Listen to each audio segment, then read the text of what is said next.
तो विशेष आज एक बहुत अच्छा विषय पर हम चर्चा करेंगे। वर्तमान समय तनाव से मुक्त सकारात्मक जीवन शैली कैसे अपनाएं, क्योंकि वर्तमान समय हर एक के जीवन में मानसिक तनाव है और जहां तनाव है वहां सुख नहीं है। जहां तनाव है वहां आपस में संबंधों में कड़वाहट आती है। जहां आपस में तनाव है शांति का अनुभव नहीं होगा, सुख का अनुभव नहीं होगा। जहां तनाव है उस घर के पानी के मटके भी सूख जाते हैं। जहां तनाव है चैन की नींद नहीं आ सकती। जहां तनाव है वहां बरकत नहीं हो सकती, लक्ष्मी वास नहीं कर सकती। इसलिए वर्तमान समय हमें मानसिक तनाव से बचने की जरूरत है, क्योंकि जिसको मानसिक तनाव होगा उसको शरीर उसका बीमार हो सकता है।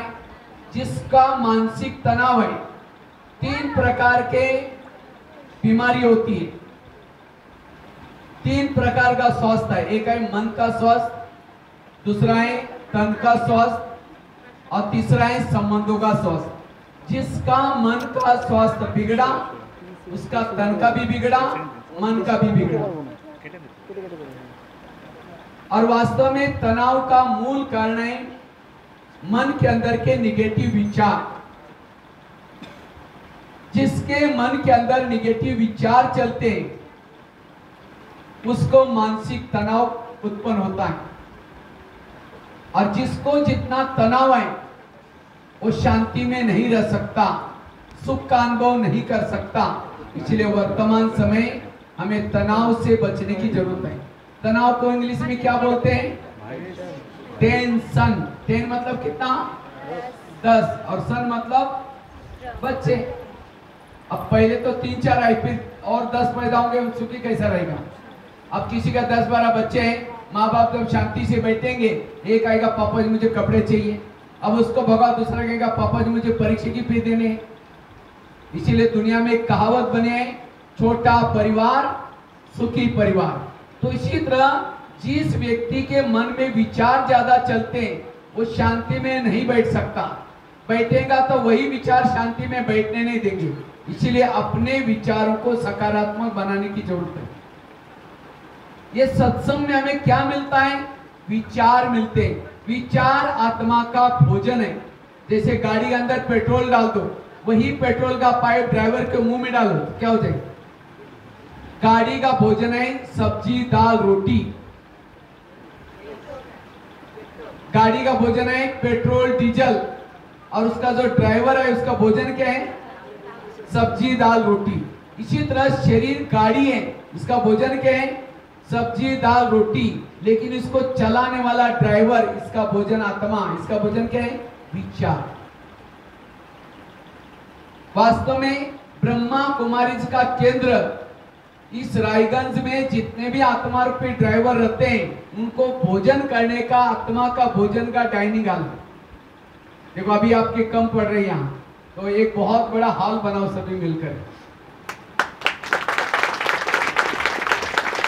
क्योंकि आज टीवी खोलो निगेटिव, अखबार खोलो निगेटिव, किसी के पास जाकर के बैठो निगेटिव, हर जगह पर निगेटिविटी।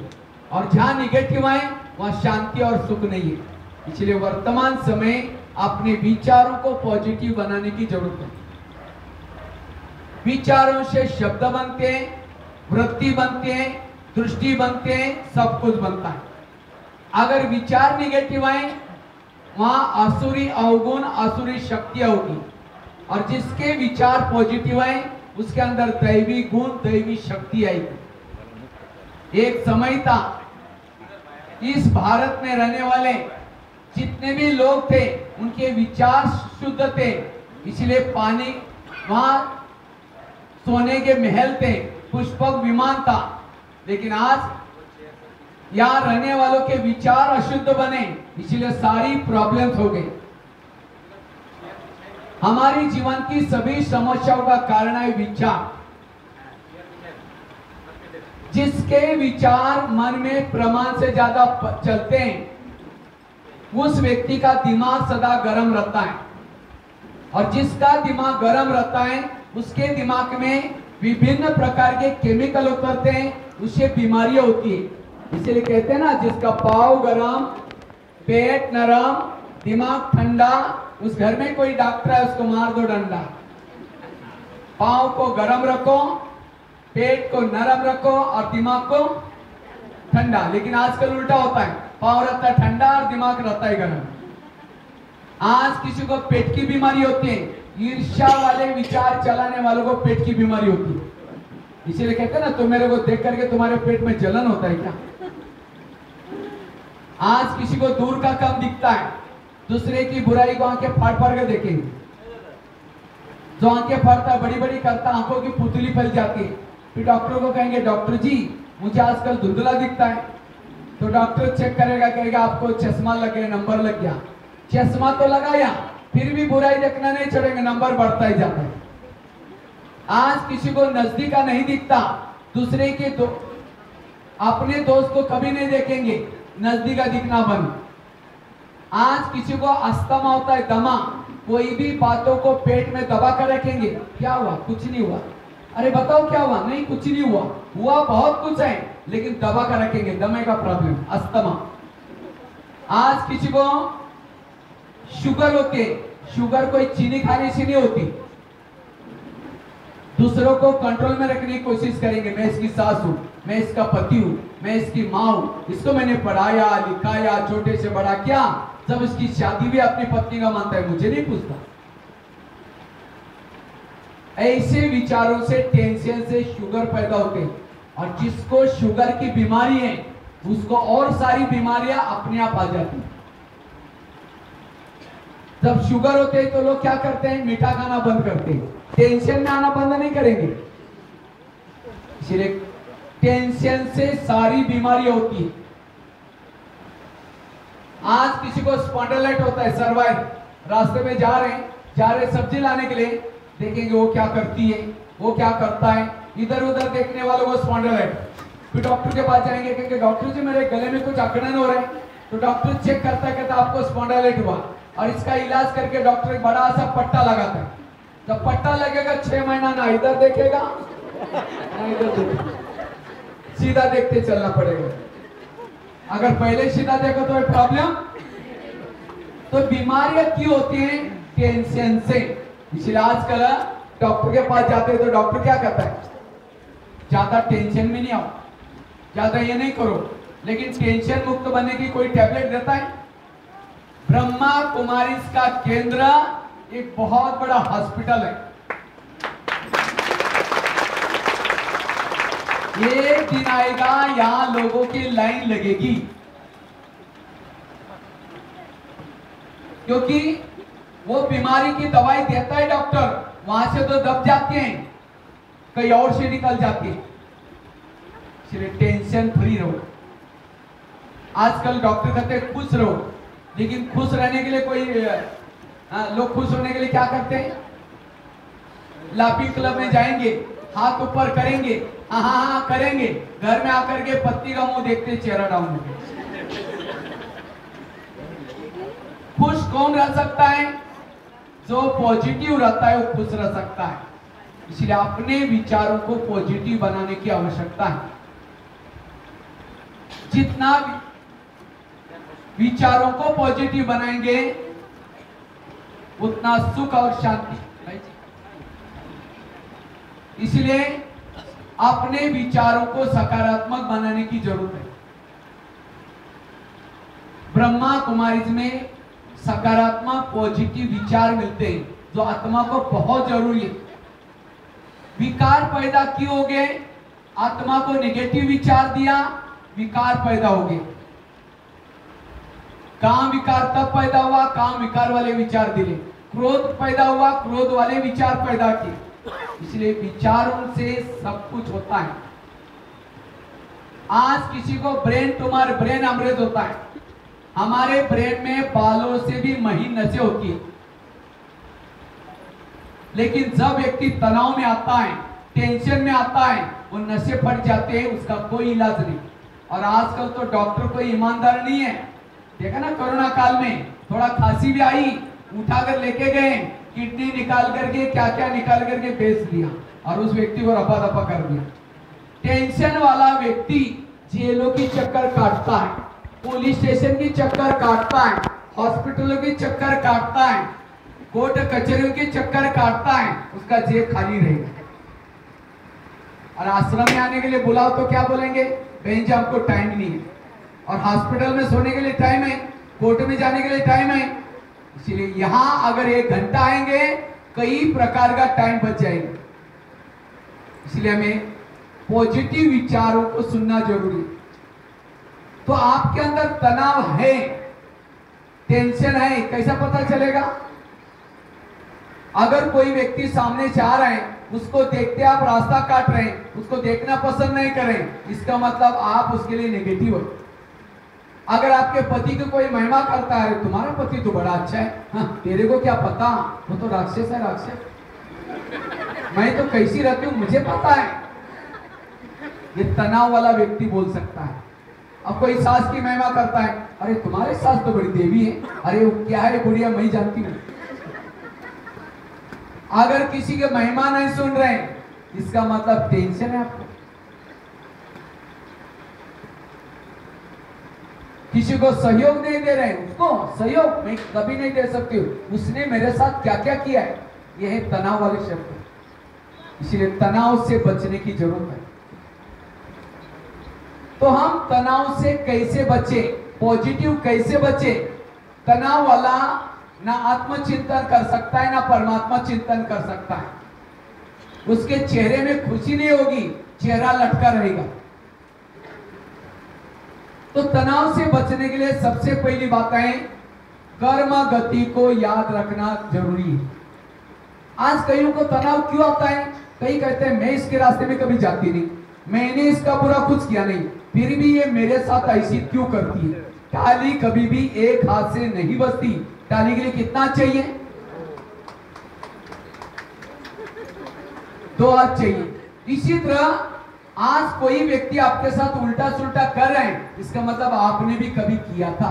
समझो कोई सास है, बहू को तंग कर रहे, बहू को तनाव टेंशन आ रहे हैं। कई बार ऐसी बहू तो सुसाइड भी करती है। आत्मा कभी सुसाइड नहीं होती। कभी भी तनाव टेंशन से भागो नहीं। बरसात आते हैं छाता लेके चलते हैं, गर्मी है कूलर एसी लगाते हैं, सर्दी है ठंडे कपड़े पहनते हैं। इसी तरह प्रबंध करते हैं, तनाव का भी प्रबंध करो। और तनाव का प्रबंध क्या है? सकारात्मक विचार। तनाव से भागो नहीं। कई आजकल सुसाइड करते हैं, आत्मा कभी भी सुसाइड नहीं होती। अगर सुसाइड करेंगे अगले जन्म में ब्याज के सही दुखी बन जाएंगे। इसलिए कभी भी नेगेटिव नहीं सोचो, सदा पॉजिटिव रहो। पॉजिटिव वालों के पास सहन शक्ति आती है। सहन करना शुरू में कड़वा है, लेकिन इसका परिणाम बहुत मीठा है। इसलिए कर्म गति को याद रखना। मेरे जीवन के वर्तमान के प्रॉब्लम मेरे ही कोई अतीत के हुए कर्मों का परिणाम। कर्मों से शरीर बना, कर्मों से संबंधी मिले, सब कुछ कर्मों से। इसलिए एक भजन है ना, किसके झोले में कांटे हैं तो किसके झोले में फूल। कोई कारण होगा रे, कोई कारण होगा, बांटने वाला कोई कारण। कोई लूला है, कोई लंगड़ा है, कोई अंधा है। धृतराष्ट्र अंधा था तो कृष्ण के पास गया, कहता है भगवान मुझे सजा क्यों? कृष्ण ने कहा आपने कुछ गलत काम किया होगा। कहता नहीं। कई जन्म पीछे गया, एक जन्म में धृतराष्ट्र छोटा बालक था, एक पंछी को पकड़ा, एक सुई ली, उसकी आंख तोड़ी, इसलिए अंधा बनना पड़ा। भीष्म पितामह बाणों के शया पर पड़े थे तो कृष्ण को कहता है भगवान मुझे सजा क्यों? कहा कि आपने कुछ किया होगा। कहता नहीं।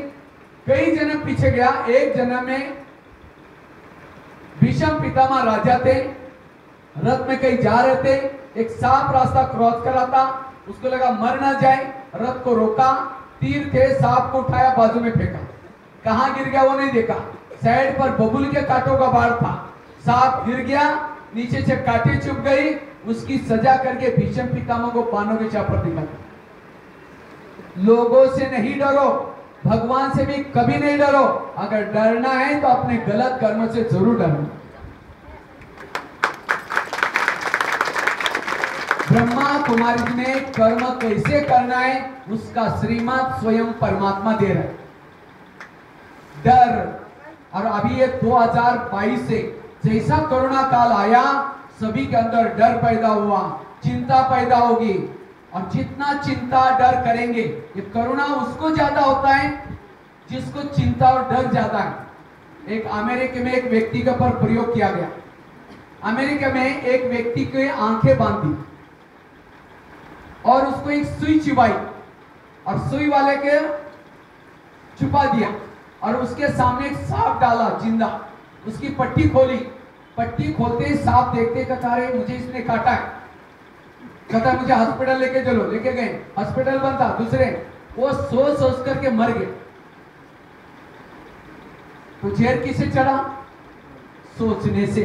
और दूसरे एक व्यक्ति के ऊपर प्रयोग किया गया, आंखें बांधी, सांप ने काटा, सांप को छिपा दिया, एक व्यक्ति के हाथ में पिन लेकर के पीछे छिपा करके खड़ा किया, पट्टी खोली, कहता यार मुझे यहाँ कुछ काटा जैसे लग रहा है। किसी ने कहा किसी ने मजाक किया होगा, कुछ छुपा होगा। देखो भाई तुमने पीछे क्या छिपाया? कहता सुई। अच्छा इसने सुई छिपाई, कुछ नहीं सोचा, उसको कुछ भी नहीं हुआ। तो जहर किसे चढ़ा? सोचने से। आज सारा दिन हम कितना निगेटिव सोचते। कोई हंसता है लगता मुझे देखकर जरूर हंस रहा है, कोई किसी से बात करता लगता है मेरी बात जरूर कर रहा है। और इसलिए चिंता से, डर से, भय से आज बीमारियां पैदा होती है। इसलिए कभी भी आपका काम है प्रभु का चिंतन करना, प्रभु का काम है भक्तों के जीवन में जो समस्या है उसका समाधान करना। हम प्रभु का काम करना शुरू करते हैं। इसलिए कर्म गति को समझना। एक बहुत सुंदर घटना मैं आपको सुनाने जा रहा हूं, बड़े ध्यान से सुनना इसको। मैं एक प्रश्न भी पूछूंगा इसके बारे में। एक आगरा में एक पति पत्नी रहते थे, बहुत गरीब थे, झोपड़पट्टी में रहते थे। उनके पास एक मेहमान आया। वैसा वो मेहमान दिल्ली में खरीदारी करने के हिसाब से आया था, लेकिन जब वो दिल्ली में आया दुकान बंद थी। उस व्यापारी को लगता है बैठे बैठे मैं क्या करूं, मैंने कभी आगरा गया नहीं, देखा नहीं, चलो मैं आगरा घूम के आता हूँ। वो व्यापारी क्या करता, आगरा देखने के लिए गया। सारा दिन उसने आगरा घूम के देखा, लेकिन रात को उसको सोने का प्रॉब्लम हो गया। जिस होटल में जाता था, जहां भी जाता था, सब कहते भाई हमारे होटल बुक है। अब उसको लगता रात को कहां सो जाओ, अगर कहीं बस स्टैंड पर सो जाओ चोरी हो जाएगी, अगर कहीं स्टेशन पर सो जाओ तो भी चोरी हो जाएगी। अचानक उस व्यापारी को याद आता है मेरी गरीब पति पत्नी, चलो उनके पास जाता हूँ। रिक्शा करके गया, खाना खाया, बातें की, सब कुछ की। सोने से पहले उसने अपनी बैग खोली। जब बैग खोली तो गरीब की पत्नी की नजर बैग में गई। देखा इसके बाद 50 के, 100 के, 500 के बहुत सारे बंडल है। उसको लगता है 2-4 बंडल हमको मिल जाए तो हमारी गरीबी क्या हो जाएगी, दूर हो जाएगी। रात भर नींद नहीं आई। 12-1 बजे बाहर गई, बड़ा सा पत्थर लाया, वो पत्थर सीधा उस मेहमान के सिर में मार। इसका तो मर्डर हो गया। पति की नींद खुली। पति कहता ये क्या हो गया? कहता अब हमारी गरीबी दूर हो गई। कहा ये बात किसी पुलिस वालों को पता चलेगा, लोगों को पता चलेगा, मैं जेल की सजा होगी। कहा कि किसी को पता ही नहीं चलने देंगे। इस व्यापारी को जमुना नदी में डाल देते हैं। रात को 2 बजे उस मुर्दे को बोरी में डाला, पीछे जमुना देती थी, उसके अंदर डाल करके वापिस आई। किसी ने नहीं देखा इस बात को। वापिस आए, घर में खून लगाता रातों रात साफ किया। उन्होंने खून के दाग तो मिटाए, लेकिन कर्मों में पड़े हुए दाग को कोई मिटा नहीं सकता। इसलिए भजन है ना, कर्म का लेखा मिटे न भाई, लाख करे कोई चतुर है। उन्होंने उसी पैसे से एक प्लॉट लिया, मकान बनाया, दुकान खोला, गहने बनाई, गाड़ी खरीदी। उनकी गरीबी दूर हो गई, लेकिन उनको कोई बच्चे नहीं थे, दोनों ही थे। कुछ साल के बाद एक बच्चा हो गया, और एक ही बच्चा था। खिलाया पिलाया, कलेक्टर बनना जितना पढ़ाया, लेकिन अचानक उस बच्चों को टाइफाइड हो गया। तो उनको लगता है इस बच्चों को कुछ नहीं हो जाए। बड़े से हॉस्पिटल में इलाज किया, बहुत खर्चा हुआ, गहने बेचे, बच्चा ठीक नहीं हुआ। गाड़ी बेची, हॉस्पिटल की फी दी, बच्चा ठीक नहीं हुआ। दुकान चालू किया था, उसको भी बंद किया, तो भी बच्चा ठीक नहीं हुआ। मकान भी बेचा। एक दिन वो बच्चा कहता पापा जी आपने को जो मिला था पैसा खत्म हो गया, मैं जा रहा हूँ, बच्चा मर गया। तो बच्चा कौन था? जिस व्यापारी को मारा था वही आत्मा पैसा लेने के लिए वहां आई थी। अंतमति सो गति। ये मैंने आप लोगों को क्यों सुनाया? आज माँ बाप ने होटल नहीं देखा, पैसा पैसा इकट्ठा किया और बच्चा कोई ऐसा पैदा हुआ गलत संगत में जा रहे हैं, नशा कर रहे हैं, टेंशन में आ रहे हैं, वो बच्चा कौन है? पिछले जन्मों का हिस्सा है। इसलिए जिसको ये कर्मों का ज्ञान है कभी भी टेंशन में नहीं आएगा।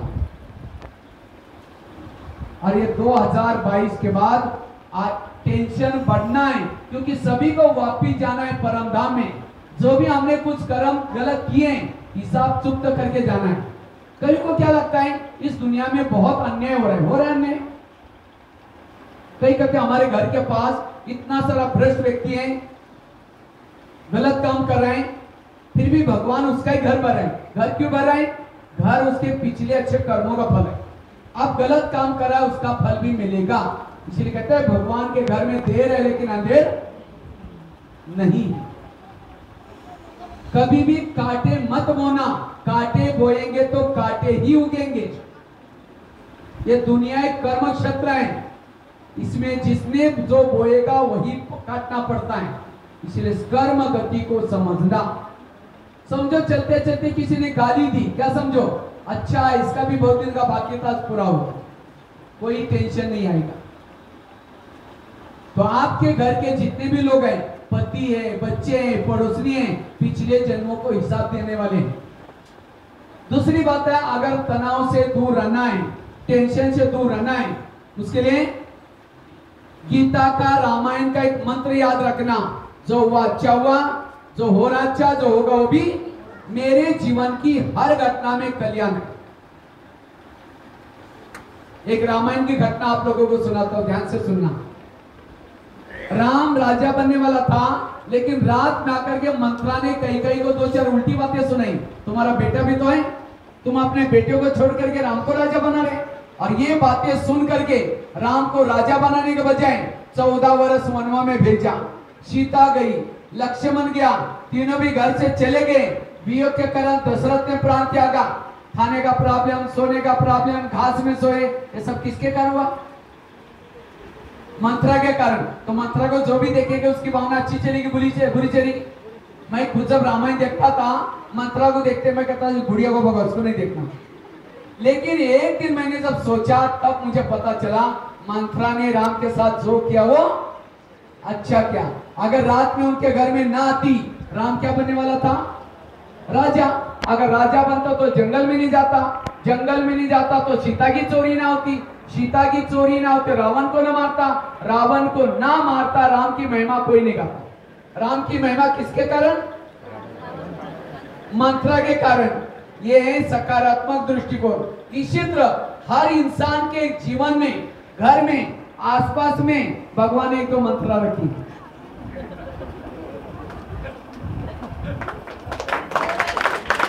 हर एक के जीवन में कोई ना कोई मंत्रा रखे, और वही मंत्र आज हमारे तनाव का कारण है। वो हंसती है, लगता मुझे देखकर जरूर हंस रहे। वो किसी बात भी करते, लगता मेरी बात जरूर कर रहे। कहते ये यहां से चली जाए मैं बहुत सुखी रह सकती हूँ। लेकिन याद रखना, राम के मंत्रा ने तो राम का भला किया, तो आपकी भी मंत्रा आपका क्या करने वाली है? अगर राम के जीवन में मंत्रा ना आती, ना हनुमान मिलता, ना अंगद, ना ऋषि, ना मुनि, कोई नहीं मिलते। किसके कारण मिले? मंत्र के कारण।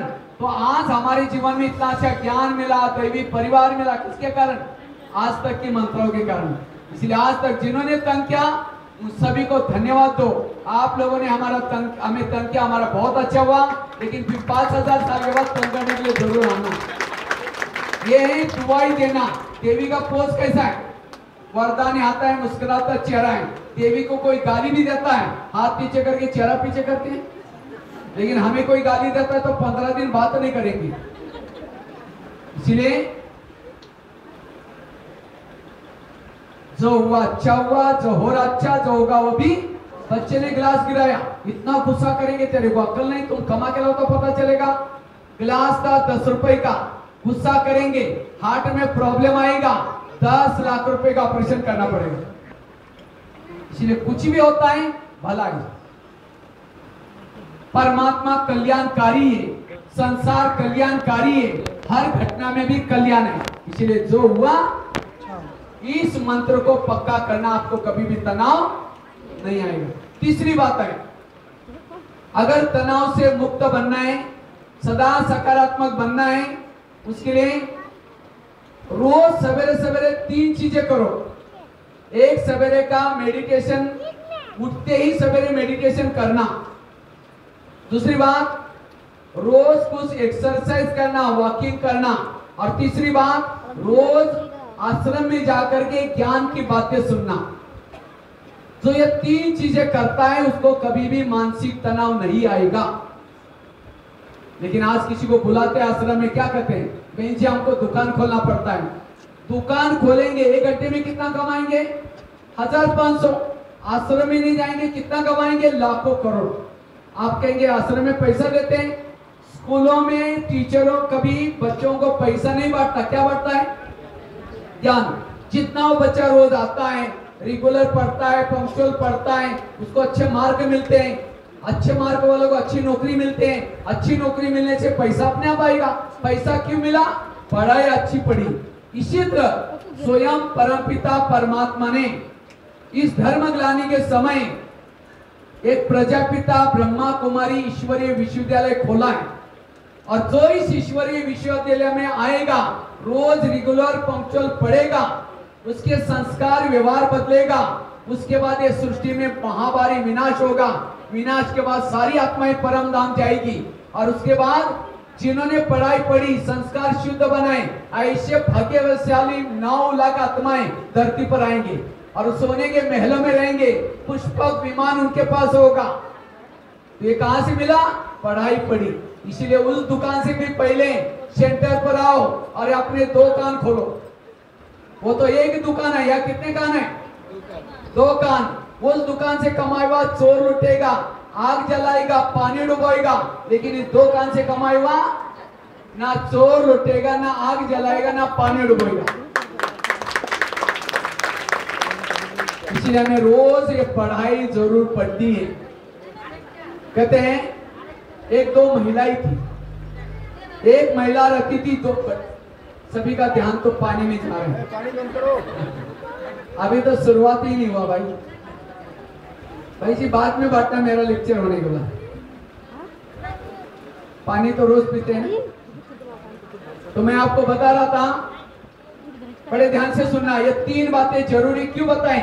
एक, सवेरे का मेडिटेशन, वॉकिंग, और तीसरा रोज ईश्वरीय महावाक्य। 3 चीजें जो सुनेगा उसका मनोबल बढ़ता है। 1-2 महिलाएं थी। एक महिला रहती थी 2 मंजिल पर ऊपर, दूसरी रहती थी नीचे के मंजिल पर। 2 मंजिल वाली क्या करते हैं, रोज अपने घर के खिड़की से पड़ोसी के छत पर देखती है। तो छत पर वो कपड़े सुखाते हैं, उसके कपड़े देकर के पति को बुलाते हैं। कहते इसको कोई अक्ल नहीं, कितने गंदे कपड़े, कितने मैले कपड़े। पति को कहते जाओ पूछ के आओ, वो क्या साबुन लगाते हैं, क्या शैम्पू लगाते हैं, जाओ पूछ के आओ। पति कुछ नहीं बोलता, रोज बुला करके कहते जाओ पूछ के आओ। एक दिन जब उसने उसी खिड़की से देखा तो पड़ोसी के कपड़े अच्छे दिखने लगे। फिर पति को बुलाया, कहते आज इसको कैसे अक्ल लगी, कितना अच्छा धुला किया, जाओ पूछ के आओ। पति धीरे से मुस्कुराता और कहता है आज सवेरे सवेरे मैंने अपने घर के खिड़की के कांच साफ किए। ताली नहीं बजी। हाँ, समझ में आया सबको? उनकी खिड़कियां गंदी थी, इसलिए कपड़े गंदे दिखते थे। इसी तरह जिस दिन आश्रम में नहीं आएंगे, ज्ञान नहीं सुनेंगे, ध्यान नहीं लगाएंगे, बुद्धि रूपी खिड़की मैली रहेगी और उसी मैली खिड़की से जिसको भी देखेंगे सब गलत नजर आएंगे। फिर कहते इसको सुधारना चाहिए, इसको बदलना मुझे चाहिए। इसलिए रोज अपने खिड़की को क्या करो। तो कौन कौन खिड़की साफ करता है, हाथ खड़ा करो। खिड़की मतलब घर की नहीं। मैं अभी 2-3 साल पहले नेपाल में गया था। वहां 3 दिन की योगा भट्टी थी, तो मैंने वहां लेक्चर किया। दूसरे दिन को 2-4 माताएं आई नहीं आश्रम में। तीसरी दिन आई, बहनों ने कहा रे कल कितना अच्छा ज्ञान था, लेक्चर था, आप लोग आए नहीं। कहते परसों भैया ने कहा ना खिड़कियां साफ करो। हम सर कल सारा दिन खिड़कियां साफ करने में लगे थे। मैंने कोई घर की खिड़की नहीं बोली थी। कभी कभी हम ज्ञान को भी उल्टा ले लेते हैं। एक हमारे आश्रम में एक भाई आता था 5 साल से। तो एक बार वो होटल में गया और समोसा मंगाया, यहाँ से सिंगाड़ा बोलते हैं उसको। वो मैदे को बेल करके आलू का मसाला भरते हैं और उसको तलते हैं, उसको समोसा करते हैं। तो 2 किलो समोसा मंगाया और मैदे का छिलका निकाल करके फेंकता और आलू आलू खाता है। तो मैनेजर ने बोला मैदा पसंद नहीं करता, कहता पसंद तो करता हूँ, लेकिन आजकल मैं ब्रह्मा कुमारी आश्रम में जाता हूँ, उन्होंने कहा कि बाहर का नहीं खाना, इसलिए बाहर का निकाल करके अंदर का खाना। बाहर का मतलब दूसरे के हाथ का बना हुआ, इसीलिए होटल पर बोर्ड लिखा है होटल, हो सके तो यहाँ से टल, क्योंकि होटल में बनाने वाला क्या सोचता है, मैं इसको बेचूंगा, पैसा कमाएंगे, पैसा कमाएंगे। जो खाएगा उसको भी क्या लगेगा, पैसा कमाना है। आश्रम में बोला नहीं मुझे दुकान में जाना है, नहीं मुझे पैसा कमाना है, चाहे चोरी करेगा चाहे भ्रष्ट काम करेगा, क्यों होटल का खाना है। इसलिए होटल में खाना, फिल्में देखना, गलत संगत में जाना, यही आज के अपराधों के कारण है। इसलिए वास्तव में भक्ति कोई गलत नहीं। जैसे भक्ति मार्ग में क्या करते हैं, लक्ष्मी घर में आने के लिए क्या करते हैं, पहले तो सफाई करेंगे 8-10 दिन तक, उसके बाद क्या करेंगे, दीपक जलाएंगे। अब दीपक जलाएंगे तो लक्ष्मी कैसे आएगी, लक्ष्मी का वाहन है उल्लू, जिसको यहाँ कहाँ क्या बोलते हैं, हाँ, और उसको उल्लू को लाइट में दिखता ही नहीं। अगर जिस दिन दिवाली के समय पूरा शहर में लाइट लगाएंगे तो उल्लू लक्ष्मी को लेकर कैसा आएगा, फिर बड़ा बड़ा फटाका बजाएंगे, वो उल्लू घबरा करके कहीं और चला जाएगा। कौन सा दीपक, आत्मा का दीपक जलाओ। तो कहने का मतलब हमें रोज अपने खिड़की को क्या करना है, अभी तो यहाँ आ तो सकते हैं, आगे चल करके समय ऐसा आएगा घर की खिड़की भी नहीं खोल सकेंगे, क्योंकि वर्तमान समय यह कलयुग खत्म होकर के सतयुग आने वाला है। वर्तमान समय महाभारत का काल चालू हो गया। 3 सेना धरती पर तैयार है, कौरव, पांडव, यादव। कहते हैं यादव के पेट से मुसल निकला और उसी मुसल से कुल का विनाश किया। यादव कौन, यूरोपवासी, जिनके पेट मतलब बुद्धि से मिसाइल बनाने का ज्ञान निकला, उन्होंने अपने कुल का नाश किया। और कौरव अर्थात परमात्मा के विपरीत बुद्धि, परमात्मा कौन है वो कैसे याद करना नहीं जानते, विपरीत बुद्धि। और पांडव प्रीत बुद्धि। तो आपको कौन सी सेना में जाना है, पांडव। पांडव अर्थात पांडव बनना अर्थात रोज आश्रम में आना, ज्ञान की बातें सुनना, उसके नियमों प्रमाण चलना। आज मैं कई ट्रेनों में अगर बाहर जाता हूँ, कई भाई बहन मेरा ब्याज देकर अच्छा आप ओम शांति में जाते हैं, हम भी मानते हैं, हम भी ब्रह्मा कुमारी में जाते हैं। हमने कहा आप रोज सेंटर पर, नहीं सेंटर पर तो नहीं जाते। हमने कहा वो आप मुरली सुनते हैं, नहीं वो तो नहीं करते। मैं मानते का भगवान को मानते हैं लेकिन भगवान की नहीं मानते, गीता को मानते हैं लेकिन गीता की फायदा क्या हुआ। इसलिए ये समय है जागने का। ये सृष्टि में 4 युग होते हैं। स्वस्ति का जो देखा है ना आप लोगों ने, एक है सतयुग का भाग, दूसरा त्रेता का भाग, तीसरा द्वापर का, चौथा कलयुग का। 4 भाग समान है और हर युग की आयु है 12.5 वर्ष। जब ये सृष्टि की शुरुआत होते हैं परम धाम से 9 लाख आत्माएं, इस सृष्टि पर टोटल 950 करोड़ आत्माएं, उसमें से 9 लाख आत्माएं परम धाम से आती है, जो शुद्ध पवित्र दैविक गुण वाली। और उस समय स्वर्ग सतयुग होता है, सोने के महल, पुष्पक विमान, और वहां 8 जन्म हुआ, फिर त्रेता युग शुरू हो जाता है। त्रेता युग में आई हुई आत्माएं प्लस अन्य आत्माएं आती है, 33 करोड़ हो गई। ये दोनों युगों को स्वर्ग कहते हैं। उसके बाद 2500 वर्षों के बाद द्वापर युग शुरू हो गया। जब द्वापर युग शुरू हो गया, जो आई हुई 33 करोड़ आत्माएं काम, क्रोध, लोभ, मोह, विकारों के वश हो जाते हैं, फिर दुख शुरू हो जाता है। परमात्मा धर्मात्मा को भेजता है, मेरा संदेश दो मनुष्य आत्माओं को। तो धर्मात्मा आते हैं, क्राइस्ट ने क्या बोला, गॉड इज लाइट। लेकिन जिसने ज्ञान सुना है उनको भगवान मान लिया। फिर अलग अलग धर्म वालों ने परमात्मा की तरफ इशारा किया, लेकिन धर्म स्थापन हो गए। फिर भक्ति शुरू हो गई, पहले शिव की भक्ति की, देवी देवता की, तत्वों की। कलयुग आ गया, कलयुग में हम सब कुछ भूल गए। और परमात्मा ने गीता में जो वचन दिया था, यदा यदा ही धर्मस्य ग्लानिर्भवति भारत, जब धर्म ग्लानि होगी तब मैं आऊंगा। धर्मग्लानि के लक्षण, अनाज पुणे में बेचा जाएगा, गाय विष्ठा खाएगी, बच्ची अपने मुख से वर मांगेगी, बालों का श्रृंगार होगा। ऐसे समय पर मैं आऊंगा, लेकिन जब मैं आऊंगा मुझे पहचानने वाले कोटों में कोई होगी। ये क्यों बोला? क्योंकि परमात्मा शिव जो सतयुग में कृष्ण था, उसका लास्ट के जन्म में जिसका दादा लेखराज नाम था, और उसी के तन में परमात्मा प्रवेश करता है और सारा ये संसार का ज्ञान देता है, और 100 साल तक ये ज्ञान चलता है। ये साल चल रहा है 86 वर्ष, और कितना बाकी है? 14 साल। और इसी 14 साल में, और 14वें का भी कोई भरोसा नहीं, कल होंगे नहीं होंगे। इसलिए अब समय, आज कई कहते यूक्रेन लड़ रहे हैं, रशिया वो नहीं लड़ रहे हैं, समय लड़वा रहा है, क्योंकि सबको जाना है। और वो लहर यहां भी आने वाली है। आपके कान में एक बात सुना रहा हूं, ये लंका झेलने वाली है। उठो। कई तो उठ तो जाते हैं, फिर कहते हैं थोड़ा सा सर्दी पूरी हो जाएगी तब जरूर जाएंगे, थोड़ा सा गर्मी पूरी हो जाएगी जरूर जाएंगे, फिर कहेंगे थोड़ी बरसात पूरी हो जाए, कल करेंगे, एक दिन काल उठा करके लेके जाएगा। इसलिए जो करना है वो अब कर लो, ये समय बीतता जा रहा है। इसलिए अब हमें रोज ज्ञान योग का अभ्यास करके विकार पर जीत प्राप्त करना है, और जो विकार पर जीत प्राप्त करता है सतयुग में उच्च पद प्राप्त कर सकेगा। इसलिए युग परमात्मा शिव, देवों में देव महादेव। अब पत्तों को पानी डालेंगे पेड़ बढ़ेगा? पत्तों को, जड़ों को पानी डाला जाता है। इसलिए जब तक उसको याद नहीं करेंगे हमारा सारा व्यर्थ है। भक्ति का फल ज्ञान, कौन सा? हम कौन है, परमात्मा कौन है। इसलिए और इन बातों को सुनने से हम तनाव से मुक्त बनेंगे। कितनी बातें सुनाई? 3 बातें सुनाई। पहली बात कौन सी सुनाई? कर्मों की हुई गति का ज्ञान। दूसरी कौन सी बताई? जो हुआ अच्छा हुआ। तीसरी बात कौन सी सुनाई? रोज अपने खिड़की को। चौथी बात है, अगर तनाव टेंशन से बचना है, कोई कुछ भी कहता है, ऐसी बातों को बुद्धि से निकाल दो।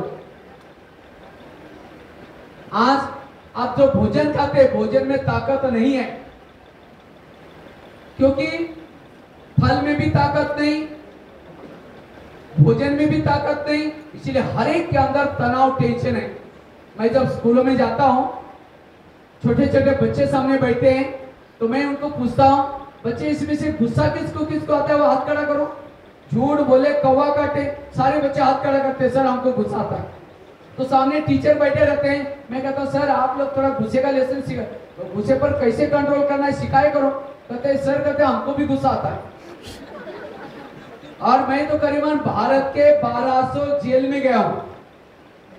जब जेल के बाहर एक बोर्ड लगा रहता है, इस जेल के कैदियों का विवरण, काम विकार वाले कितने कैदी हैं, क्रोध वाले कितने हैं, लोभ लालच वाले कितने हैं, और 70% कैदी होते हैं क्रोध करके आए हुए। मुझे लगता है आज के स्कूलों में सारा सिलेबस बंद करके काम, क्रोध, लोभ, मोह, इसके ऊपर कैसे जीत प्राप्त करना है, यही सीखने की जरूरत है। और इसीलिए परमात्मा ने यह विद्यालय खोला है। और इसलिए जो इस विद्यालय में पढ़ेगा, नर से नारायण बनेगा, नारी से लक्ष्मी बनेगा। इसलिए हर एक को एडमिशन, जो आज नए आए, कभी कभी आते हैं, उनको यह है कि रोज आकर के पढ़ना है। इसलिए कोई कुछ भी कहता है बुद्धि से निकाल दो। कहते हैं एक व्यक्ति ने गधा पाला था, गधा अचानक कुएं में गिर गया। अब मालिक को लगता है उसको निकाले नहीं निकाले, क्या करे, लास्ट में सोचे वैसे बूढ़ा है, अब निकाल करके क्या फायदा, इसी कुएं के अंदर दफना लेते हैं। आसपास वालों को सबको बुलाया, कहता मेरा गधा कुएं में गिरा है, उसको दफनाना है, आप लोग फावड़े लेके आ जाना। तो सभी ने फावड़े ला करके मिट्टी डालना शुरू किया। गधा तो जिंदा था, चिल्लाना शुरू किया, कोई सुनता ही नहीं। लास्ट में गधे ने सोचा कोई सुनने वाला ही नहीं, चुप हो गया। उसके बाद जो भी मिट्टी आती है जोर से झाड़ करके नीचे गिराता है, झाड़ कर पैर के नीचे ढेर होता गया, एक एक पांव ढेर पर रखते कुएं से बाहर आ गया। गधा समझदार था। आज जितना भी आप सीखेंगे अक्ल उसी गधे से। आज हमें भी लोग दबाने की कोशिश करेंगे, ये कुछ नहीं करती, ये ऐसी है वैसी है। हम चिल्लाते, मैं ऐसी नहीं हूं, मैंने बहुत कुछ किया है। जितना चिल्लाएंगे दब जाएंगे। इसलिए रोज रात को सोते समय कोई कुछ भी कहता है, इसी बातों को छाड़ दो। कई कहते भाई जी झड़ती नहीं, बहुत कड़वी बोली, सबके बीच में बोली। संसार का नियम है, जितना भला करेंगे जिसका, वही आपका बुरा करेगा। इसलिए उन बातों को छाड़ने के लिए ज्ञान की आवश्यकता है। आजकल डॉक्टर के पास जाते हैं, डॉक्टर हेल्थ अच्छी रखने के लिए क्या बोलते हैं, आप कड़वी चीजें खाना पसंद करो, करेले खाओ, कड़ू नीम के पत्ते खाओ, मेथी के लड्डू खाओ। अर्थात करेले मतलब सब्जी की करेले की बात नहीं, जीवन में आने वाली कड़वी बातों को डाइजेस्ट करो। किसी ने अपमान किया, निंदा की, उसको डाइजेस्ट करो। लेकिन आजकल लोगों को करेला डाइजेस्ट नहीं होता। आजकल सभी को मीठा पसंद आता है। महिमा करने वाले लोग अच्छे लगते हैं, मीठा खाने से शुगर पेशेंट हो जाएंगे, सुस्त बन जाएंगे। महिमा सुलाती है, ग्लानि जगाती है। इसलिए संत कबीर ने भी कहा, निंदक ने राखिए आंगन कुटी छवाए। इसलिए कोई कुछ भी कहता है, इसी बातों को क्या करो, आकाश में थूकेंगे, थूका कहाँ आएगा, अपने मुंह पर आएगा। अगर जितना किसी ने कुछ बोला, सोचते रहेंगे, अपना ही घाटा है। इसलिए कोई कुछ भी कहता है, इसी बातों को छाड़ दो, ना किसी को सुनाओ, ना खुद। नहीं तो आजकल कई लोग क्या करते हैं, परचिंतन करते हैं, और माताएं की संख्या ज्यादा बैठे हैं। माताओं में परचिंतन ज्यादा होता है, क्योंकि माताओं में सहन शक्ति ज्यादा होती है, कम होती है। माताएं सहन तो बहुत करती है, लेकिन सहन की भी बातें अपने तक नहीं रखी। समझो सास ने कुछ बोला, पति ने कुछ बोला, थप्पड़ तो नहीं मारेगी, चुप तो बैठेगी। जैसा पति ऑफिस में चला गया, पड़ोसी का बजा करके बैठेगी, कहेगी खाना खाया, अरे क्या खाओ, मेरे पति ने घमासान किया। वो कहेगी मेरा भी कोई कमाई क्या, मेरी सास ऐसे, वो कहेगी मेरी भी ऐसे, बेटा ऐसे हो। इसको कहते हैं परचिंतन। फिर जाते जाते वो क्या बोलेगी, मैं कभी कभी पति को धमकाती हूँ, तुम भी कम नहीं करना, नहीं तो सिर पर बैठेगा। बस वो सुन के आया, और शाम को जब पति आता है, पानी मांगता है, कैसे देंगे, ले तेरे वक्त नहीं। गुस्से से पानी दिया, वो अंदर पेट में गया, बीमारी होने की संभव है। इसलिए कहते हैं ना, पानी तो कैसे दो, प्यार से दो। अमृत होता है वो भी पानी है, देने वाला कैसा देता है, प्यार से देता है। इसलिए कभी भी गुस्सा नहीं करो। परचिंतन से गुस्सा आता है, और जो परचिंतन करता है वो व्यक्ति कभी सुखी नहीं बन सकता, वो खुश नहीं रह सकता। परचिंतन करने वाले के दिमाग में ज्ञान नहीं बैठ सकता। सरस्वती माँ किसके ऊपर बैठी है, हंस के ऊपर। हंस अर्थात अंदर बाहर सोच। कई क्या करेंगे, कोई सामने नहीं है, 2-4 दिन मिलकर के बुराई करते रहेंगे, वो ऐसी है, ये है। अचानक आई, नमस्ते, अभी हम आपको याद करेंगे, मुख में राम बगल में छुरी। इसलिए कभी भी किसी का दोष नहीं देखो, परचिंतन नहीं करो। परचिंतन से और ये निगेटिविटी बढ़ती जाएगी, दूरियां बढ़ती जाएगी। दोष नहीं देखो, हर एक के अंदर अच्छाई देखो, बुराई कभी ना देखो। इसलिए रोज क्या करना है, कितनी बातें बताई, 4 बातें बताई। पहली बात कौन सी बताई, अगर मुझे तनाव से बचना है, कर्म गति को याद रखना है। उसके लिए मैंने कितनी सारे एग्जांपल दिया। आगरा वाली बात बताई, धृतराष्ट्र की बात बताई, भीष्म पितामह की बात बताई। दूसरी कौन सी बताई, कोई कुछ भी कहता है, जो हुआ अच्छा हुआ, जो हो रहा अच्छा, जो होगा वो भी मंत्रा वाली बात बताई। तीसरी कौन सी बताई, रोज अपने खिड़की को, तो आज से रोज सवेरे मेडिटेशन करेंगे।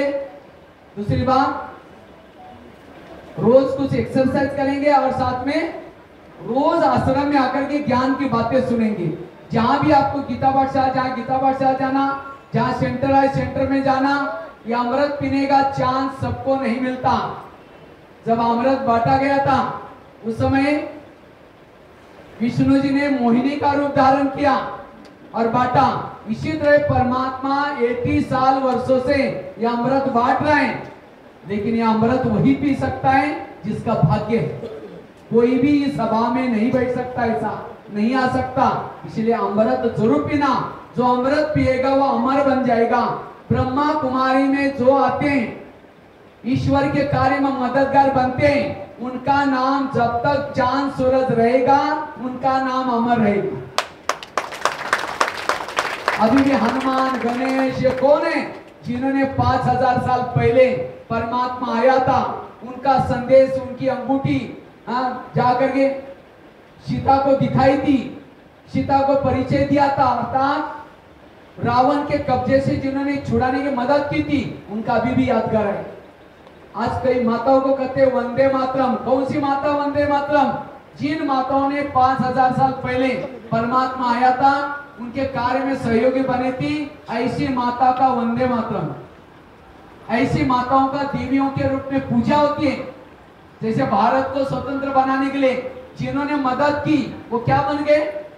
फ्रीडम फाइटर बन गए। उनको ट्रेनों में जाने के लिए फ्री, वो नेता ही बन गए। भारत की पूरी बागडोर उनको मिल गई। इसी तरह परमात्मा इस धरती को स्वर्ग बनाने के लिए आए हैं, रावण के राज्य को निकालने के लिए आए हैं। तो जो इस परमात्मा के कार्य में मददगार बनता है, वही सतयुग त्रेता में स्वर्ग में राज्य करेंगे। इसलिए जो हुआ अच्छा हुआ, रोज खिड़की को साफ करना। और चौथी बात कौन सी बताई? कोई कुछ भी कहता ऐसी बातों को झाड़ देना। गधे वाला एग्जांपल मैंने साधारण एग्जांपल दिया और बार बार रिपीट कर रहा हूं, ताकि आज का लेक्चर कभी भी आपको नहीं भूलेगा। आज का दिन से आप हल्के बनो, कभी भी भारी मत बनो। आजकल ट्रैवलिंग में जाते हैं, आरटीसी कौन सी पसंद करते हैं? व्हील वाली। घर का डाइनिंग टेबल भी व्हील वाला। आजकल कोई बोझ उठाना नहीं चाहता, वो बोझ तो उठाना नहीं चाहता, लेकिन बातों के बोझ कितना लेके चल रहे, उसके लिए कोई व्हील है? इसलिए पॉजिटिव बनना। एक माता जी थी, खेती में गई। जब खेती में गई, बहुत सारी सब्जियां वगैरह फल फ्रूट निकाली, जैसे वैसे रोड पर आई, सबको कहता है मुझे भी लेके चलो, सब, लेकिन कोई लेके नहीं जाता। तो एक कार वालों को दया आई, उसको क्या क्या बिठाया, गाड़ी में चल पड़ा। अचानक उसको याद आया, मैंने तो पूछा ही नहीं कहाँ उतरना है। पीछे मुड़कर कहा, माता जी आपको कहाँ उतरना है? जब पीछे मुड़कर देखा, उसकी गठड़ी उसके सिर पर है। बैठी है गाड़ी में और गठड़ी, कहा कि माता जी सीट पर रखो ना। कहते नहीं बेटा, आपने मुझे गाड़ी में बिठाने की मेहरबानी की, मैंने सोचा तुम्हारी गाड़ी को बोझ क्यों? वो सीट पर रखे, सिर पर रखे, बोझ किसको है? गाड़ी को ही। इसी तरह सारे दुनिया का बोझ उठाने वाला आपका बोझ नहीं उठाएगा। सारे बोझ प्रभु को दो, हल्के बनो। कभी भी टेंशन, मेरे बच्चों का क्या होगा, मेरा क्या होगा? प्रभु कहेगा अच्छा ये अपना काम कर रहा है, मैं बीच में क्यों जाऊं? प्रभु को कभी भी कहो कि भगवान आपने जो जिस बच्चे की सेवा करने के लिए मुझे दिया है, उसका आप संभाल करना। मेरा कुछ ही नहीं, मेरा एक प्रभु। चलिए टेंशन फ्री। और लास्ट एक बात सुना करके मैं पूरा करता हूं, 5वीं बात। अगर हमें तनाव टेंशन से बचना है, जीवन में आने वाली निगेटिव बात को क्या बना दो? पॉजिटिव। बुराई को क्या बना दो? अगर किसी ने गाली भी दी, क्या समझो? गाली नहीं दी, मेरे ऊपर गुलाब का फूल डाल दिया, समझो आप यहाँ सत्संग में आए, थोड़ा यहाँ से जाते जाते देर हो गई, जाते लोग बोलेंगे हाँ ओम शांति भी जाते हैं, सवेरे जाते हैं, शाम को जाते हैं, वही जाकर रहिए, वही खाओ, वही रहो। अब यहाँ तो क्या सुन के जा रहे हैं? Tension free. और ऐसी बातें सुनते ही तुरंत टेंशन शुरू हो जाएगा। इसलिए पहले से पक्का करके जाओ, अब मैं घर में जाऊंगी, जाते मेरी पूजा हो जाएगी। अगर कोई देवी की पूजा होती है तो देवी क्या करते हैं? उसको वरदान देते हैं। तो आपको भी कोई बोलना शुरू करेगा, आप भी क्या दो? वरदान। मतलब हाथ से नहीं दो, ये तो और चिढ़ जाएंगे, बड़ी देवी बन के आई, जाकर के शक्ल जाकर के देख लिया आईने में। मन से कहो ये भगवान इनका कल्याण करना, तो मेरा तो दिमाग कितना अच्छा हल्का हो गया, आज मैं कितना टेंशन फ्री हो गए। भगवान अगर ये भी होते तो इनको भी कितना सद्बुद्धि मिलती। भगवान ऐसे मन से कहो, तब उसको लगेगा अरे पहले मैं थोड़ा भी बोलता था, ये काली का रूप धारण करती थी और आप तो बिल्कुल चुप है। इसका मतलब आश्रम के लेक्चर का कुछ फर्क हो गया इसके ऊपर। निगेटिव को क्या बना दो? पॉजिटिव। एक महाराष्ट्र में एक संत था जिनका नाम था तुकाराम महाराज। वो बहुत भक्ति करते थे, लोगों ने उसको मना किया भक्ति करने के लिए, तभी छोड़ा नहीं। एक दिन सभी लोगों ने पकड़ करके उस संत के गले में सब्जी की माला पहना दी। बैंगन, टमाटर, आलू, मटर, मिर्ची, मुंह काला किया, बाल उतर करके हल्दी लगाई, गधे में बिठाया, गली गली में घुमाया। इतना ही नहीं, घर के सामने लाया, पत्नी को बुलाया। जब उसकी पत्नी देखते मेरे पति के साथ ऐसा किया तो सबको गाली देते। जब गाली देते तुकाराम महाराज गधे पर बैठे थे, वो सब्जी का माला दिखा करके कहते हैं इनको गाली क्यों दे रहे हैं, ये लोगों ने अपने लिए 8 दिन के लिए सब्जी ला कर दिए। निगेटिव बात को क्या बना दिया और कहा इनको गाली बन देना। मैंने बहुत दिनों से अपना गांव नहीं देखा था, ये लोगों ने मुझे गली गली का घर घर घुमा के लाया और कहा इनको गाली मत देना। जब मेरी शादी हुई थी उस समय बारात नहीं निकली थी, ये लोगों ने पूरी गांव में मेरी बारात निकाल करके लगी और कहा इनको गाली मत देना।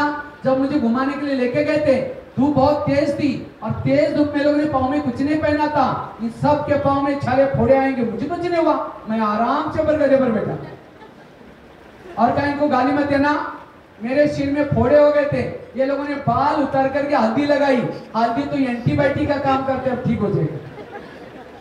गुस्सा नहीं किया, निगेटिव को क्या बना दिया। तुकाराम महाराज की पत्नी ने एक बार गन्ने लाने के लिए बोला, गन्ना गन्ना समझते तो खेती थी, ज्यादा लाने के लिए बोला, वो लेके आए। अब जगह जगह पर लोगों ने मांग लिया, बच्चों ने, तो ये गन्ना बाकी था, ला करके रख दिया। तो पत्नी ने वो ने कहा कि तुमको गन्ना लाने के लिए बोला, गन्ने कहाँ है, तो कहते वो रखा है। उसको गुस्सा है, मैंने ज्यादा लाने के लिए एक जोर से मारा, उनको 2 टुकड़े हो गए। कहता थैंक यू, तुम आधा खाना मैं आधा खा लो, काम हो जाएगा। अगर आज की पत्नी कई पति को ऐसा कर दे, तुरंत फोन करके कहेगा तुम्हारे बेटी को लेके जाओ, मुझे नहीं चाहिए, डाइवर्स दे देंगे। लेकिन पहले ऐसा निगेटिव बात को क्या बनाते थे, पॉजिटिव। और इसीलिए कोई झगड़े नहीं थे, कोर्ट नहीं थी, कचहरी नहीं थी, पुलिस स्टेशन नहीं था। इसी तरह हमें निगेटिव को क्या बनाना है, कोई बीमारी नहीं होगी, कोई प्रॉब्लम नहीं होंगे। इसलिए सहन शक्ति जरूरी है, क्योंकि बड़ा बनने के लिए क्या करना पड़ता है, सहना पड़ता है। बिना सहन करते कोई भी बड़ा। आज मैं भोजन खा रहा था दिन में हमारे भोजन में बहनों ने दही बड़ा बनाया था। दही बड़ा कैसे बनता है, रात को उड़द की दाल को पानी में भिगोते, सवेरे उसको मिक्सी में पीसते, आटे को फेंटते रहते हैं, फिर गरम गरम तेल में डालेंगे, तेल से निकाल करके ठंडे पानी में डालेंगे, ठंडे पानी से निकाल करके जोर से दबाएंगे, अगर टुकड़े हो गए मेहमान को नहीं खिलाएंगे, रिजेक्ट। और जो साबुत है उसको प्लेट में रखेंगे, फिर दही डालेंगे, इमली की चटनी डालेंगे, इमली की चटनी में भी काला नमक, सफेद नमक, चीनी का बुरा होता है, ऊपर से भुना हुआ जीरा पाउडर डालेंगे, लाल मिर्ची डालेंगे, तब क्या बना। अगर हो सका तो हरा धनिया भी डालते हैं। और दही बड़े की प्लेट सामने आते, मुंह में पानी आ गया, वाह बड़ा कितना अच्छा बना। बड़ा कब बना, पिसा गया, फेंटा गया, तलाया गया। इसी तरह हमें भी बड़ा बनना है। कोई पिसते भी रहेंगे, कोई फेंटते भी रहेंगे, कई तो रो के बोलते मुझे कब तक तंग करते रहेंगे लोग, तब तक जब तक ऊपर नहीं जाएंगे। इसलिए कभी भी जिंदगी में रोना नहीं। नमक लगाएंगे, मिर्ची लगाएंगे, बातें आएंगी, इतना ही नहीं, बड़ा इतना सहन करने के बाद जब मुंह में डालेंगे 32 दांत भी प्रहार करना शुरू करता है, चबा करके खाएंगे। तब उसका नाम क्या पड़ा। संसार में जितने लोग बड़े बने बिना सहन करते कोई बड़ा। इसलिए कभी भी टेंशन में क्यों आता है, टेंशन फ्री होने के लिए ये बड़े का एग्जाम्पल भी याद रखो तो भी टेंशन फ्री रहेंगे। कभी भी टेंशन में ना, सहन शक्ति चाहिए। सहना यही कहना है, बाकी कहने पहनो ही नहीं पहनो, लेकिन कौन सा सहना कहना पहनो। और सहन शक्ति के लिए निगेटिव बात को क्या बना दो। तो ये 5 बातें पक्की हो गई याद। पहली बताई कर्मगति, जिसमें मैंने आपको 2-3 एग्जाम्पल बताया। आगरा वाली बात बताई, धृतराष्ट्र की, भीष्म की। दूसरी कौन सी बताई, जो हुआ अच्छा हुआ, मंत्र वाली बात बताई। तीसरी कौन सी बताई, रोज अपने खिड़की को साफ करना, अर्थात रोज सवेरे उठना, मेडिटेशन, वॉकिंग, और साथ में रोज ईश्वरी महावाक्य सुनना। और चौथी कौन सी बताई, कोई कुछ भी कहता है इसी बातों को झाड़ दो, गधे वाला एग्जाम्पल। और 5वीं कौन सी बताई, निगेटिव को क्या बना दो, तुकाराम महाराज का एग्जाम्पल। अगर जब भी कोई तनाव टेंशन की बात आई, ये 5 में से कोई भी याद रखो, झाड़ दो तो भी कोई भी बातों से टेंशन फ्री। 1 सेकंड का गुस्सा व्यक्ति क्या करेगा उसको कोई भरोसा। मैं करीबन 1200 जेल में गया हूं, और जेल में कौन आते हैं, जिनको गुस्सा आता है। अब एक जेल में गया था जहां 700 महिलाएं जेल में थी। तो एक महिला को मैंने उठा करके पूछा, आप जेल में क्यों आए? कहते मैं कॉलेज की प्रिंसिपल हूँ। हमने कहा कॉलेज की प्रिंसिपल, आपने क्या किया? कहते मैं भाई बहुत गरीबी में मेरा जन्म हुआ था, तो फिर भी मैंने ऐसा वैसा करके जॉब करके पढ़ाई पढ़ी, लेक्चरर की नौकरी लग गई। जब नौकरी लग गई उसके बाद शादी हो गई, बच्चे होने लगे और मेहनत करती रही, प्रिंसिपल बनाया संस्था ने। उसके बाद उसने क्या किया, बच्चे बड़े हो गए, उनकी भी शादी करवा दी, मकान बनाया, गाड़ी खरीद कर ली। उसको लगा अच्छी दिन आ गए, लेकिन कहा मेरी जो बहू आई थी ज्यादा पढ़ी लिखी थी, खाना पीना बनाना नहीं जानती थी। उसको लगा अभी 8 दिन हो गया, बनाएगी। महीना, 2 महीना, 6 महीना, साल, 2 साल। अब मैडम को टेंशन शुरू हो गया, एक तो कॉलेज का जॉब करो, फिर आकर के खाना बनाओ। तो एक दिन कॉलेज में कुछ मीटिंग थी, तेरी शाही। उसको लगा बहू ने कुछ किया होगा। बहू आराम से बैठे, कहा बेटा तुम कुछ किया नहीं? कहते मुझे कुछ नहीं आता। आखिर उसको लगता है एक के कारण सबको थोड़ी भूख मारना है। खाना बनाना शुरू किया, रोटियां बनाई, सब्जी बनाई, दाल बनाई, चावल बनाए, रोटियां बेल रही थी। बहू आकर के कमर पर हाथ रख करके खड़ा होती है। कहते आप कॉलेज में जाते कोई बड़ी बात है क्या? बेल बजाओ, पानी लाकर देते हैं, एसी में बैठो। एक तो खाना नहीं बनाया, दोबारा ऐसे बोल। इतना दिन था उसका टेंशन, वही स्टील का बेलन जिसे रोटियां बेल रही थी, जोर से फेंक के मार दिया, बहू को लग गया, बहू खत्म। पुलिस वालों को पता चला, पकड़ के लेके गए और कोर्ट ने फैसला किया आजीवन कारावास। उस मैडम को मैंने 2-3 बातें पूछी, आपको गुस्सा क्यों आया? कहते उसने मुझे टोंट मारा, क्या करती है? उसको पता नहीं मैं जॉब में क्या। तो मैंने कहा टोंट कहाँ लगा, थोड़ा दिखाएंगे जगह? कहते भैया टोंट थोड़ी लगता है। मैंने कहा कितना बड़ा फोड़ा आया, फोड़ा दिखाई, फोड़ा भी नहीं आया। कितना लीटर खून गया, खून भी नहीं आया। उस मैडम ने सब कुछ सीखा, क्या नहीं सीखा? सहन करना। नौकरी गई, इज्जत गई, सब कुछ गया। इसलिए क्रोध व्यक्ति का बहुत बड़ा दुश्मन है। क्रोध एक भूत है, अगर किसी के अंदर भूत आया, आपके अंदर भी भूत आएगा, दोनों भूत लड़ेंगे, आपकी हड्डी गुड्डी टूट गई। अब देखो 2 देश लड़ रहे हैं, एक पुतिन के अंदर आ गया क्रोध, अभिमान, और एक दूसरे के अंदर आ गया यूक्रेन वाले के अंदर, दोनों लड़ रहे, जनता मर गई। इसलिए ये क्रोध से बच करके रहना। क्रोध संसार का नाश करेगा। अभिमान, रावण के अंदर अभिमान आया, पूरा परिवार। इसलिए विकारों से बचने के लिए आध्यात्मिकता की शरण करना जरूरी है। ये 5 बातें, और मैंने कोई लेक्चर नहीं किया, लास्ट में मेरा अपना अनुभव सुना करके पूरा करता हूं। वैसे मैं महाराष्ट्र में एक छोटे से गांव में जन्म लिया, बकरी चराते थे। मैं तो 2-2, 3-3 महीना स्नान भी नहीं करता था, ऐसे घर में रहता था, झोपड़ी में रहता था। बकरी चराने के लिए जाते थे, रात को वहीं सो जाते थे खेती में। तो 11 साल के बाद हमारे खेती से रोज बच्चा जाता था थैला लटका के लिए। मैंने सोचा बच्चा कहाँ जाता है, मैं उसके पीछे पीछे गया। तो वो मंदिर में स्कूल लगती थी, एक ही टीचर था, 7 कक्षा थी। तो मैंने कहा सर मुझे भी पढ़ना है। तो टीचर ने कहा तुम तो बड़े हो गए, अब तुम थोड़ी पढ़ सकते। हमने कहा नहीं सर मुझे पढ़ना है, मुझे बोर्ड बस का पढ़ने के लिए आए। तो मेरी लगन देकर के टीचर ने कहा ठीक है कल से आओ। पहले दिन टीचर ने मुझे 5वीं कक्षा में बिठाया और कहा कि पहले को सुनाएंगे तो भी सुन लेना, दूसरे को सुनाएंगे तो भी सुन लेना। रोज जब जाना शुरू किया, घर वालों ने मना किया अपने पैसे में नहीं जाना। मैंने कहा बिना पैसे का पढ़ूंगा। तो मैं सवेरे सवेरे जल्दी उठता था, नीम के बीज इकट्ठे करता था, करंजी के बीज बेचता था, उसे पेंसिल पार्टी लेता था। 7वीं कक्षा में बोर्ड की परीक्षा थी। तो एक दिन टीचर ने कहा तुम डायरी पेन नहीं लाते, कल से नहीं आओ। हमें सोचा अब क्या करें, घर में तो मना किया, चोरी भी नहीं करना है। मैंने रद्दी से डायरी लाता था पुरानी, और पहले स्याही से लिखते थे। रद्दी की डायरी को पानी से धुलाई करता था, धूप में सुखा करके फिर लिखता था। और एक दिन आया, उसी रद्दी में प्रजापिता ब्रह्मा कुमारी ईश्वरीय विश्वविद्यालय के किताब मिला, और उस किताब ने मेरी जीवन की रेखा बदल दी। आज यहाँ तक पहुंचा। वाह मेरी गरीबी, वाह अगर गरीबी ना होती तो यहाँ जो होता है सब। इतना ही नहीं, 10वीं में बोर्ड में पहला नंबर लिया। 10वीं के बाद ITI का कोर्स करने के लिए गए थे बड़े शहर में। तो वहां एक ब्रह्मा कुमारी की शाखा थी, वहां रोज जाना शुरू किया। ITI 8 घंटा पढ़ता था और आधा पौन घंटा इस ब्रह्मा कुमारी में आता था। इससे मैं गलत संगत से बचा रहा, सिनेमा, कई दोस्त कहते थे ये करो, सिगरेट पियो, सिनेमा। मैं कहता नहीं, मैं आश्रम में जाता हूँ, मैं नहीं कर। अपने जीवन को बचाया। उसके बाद ITI पूरा हुआ, माउंट आबू में आए, सेवा मिली। उसके बाद दिल्ली में भी 10। मेरे जीवन में प्रॉब्लम आए, लेकिन मैंने अपने जीवन में उस प्रॉब्लम को पॉजिटिव बनाए। 2-3 मैं बातें सुनाता हूँ मेरे जीवन की। एक दिन मेरे मन में आया, मुझे किसी को ज्ञान सुनाना सीखना है। मुझे हिंदी भाषा नहीं आती थी, तो मैंने 2-4 लोगों को बुला करके कुछ सुनाना शुरू किया। तो एक व्यक्ति ने मेरे को कहा, आप क्या सुना रहे थे? मैंने कहा ज्ञान। कहते तुम्हारा काम नहीं, तुम ऐसे हो वैसे हो। बहुत डांट लगा दी, कितना गुस्सा आना चाहिए। मैंने अपने दिमाग को शांत रखा, मैंने सोचा इनकी कोई गलती नहीं।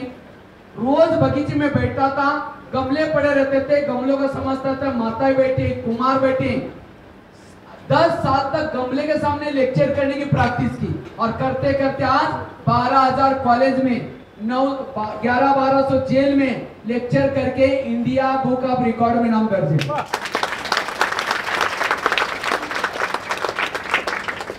इतना ही नहीं, एक दिन मन में आया कि मुझे कुछ आर्टिकल लिखना है। मैंने एक जिंदगी का पहला लेख लिखा, रात भर जाग करके लिखा। 10 बजे शुरू किया था, 2 बजा, फिर उसको फेर किया, 4 बज गया।